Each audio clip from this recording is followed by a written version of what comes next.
So the mysteries over the death of 26-year-old Shani Warren still remain. Was she murdered or did she commit suicide?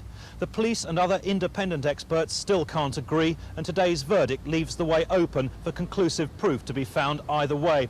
But some things are certain. Her body was found bound and gagged in a lake at Taplow near Maidenhead on April the 18th, and she died by drowning.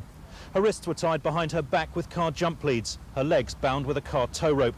Her family, convinced she didn't take her own life, made an extraordinary request for a police video of their daughter's body to be shown at the inquest. Only their son Stephen could bear to sit and watch, but they felt the pictures would prove she didn't tie herself up and commit suicide. They still believe that. The family of Shani have always been convinced that she was brutally murdered. The coroner has not altered that belief with his verdict today. The family feel very strongly that they have been needlessly distressed by the suicide theory, which has not been accepted today. We've always treated it as murder. That's why we raised the level of the inquiry to what we did, and it will continue to be that until we eventually find perhaps the true result.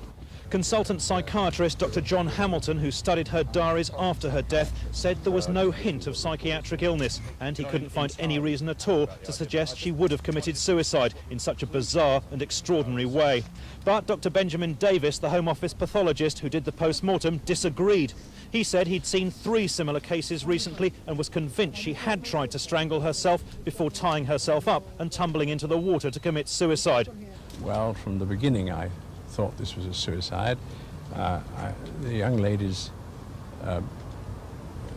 tying up of the wrists and ankles was so amateurish that I can't imagine any assailant attempting to tie her up in that particular way, and it obviously could have been done by Miss Warren herself. And so I suggested this to the police and suggested they called in the most notable expert in this field in Britain, which they did, and he agreed with me.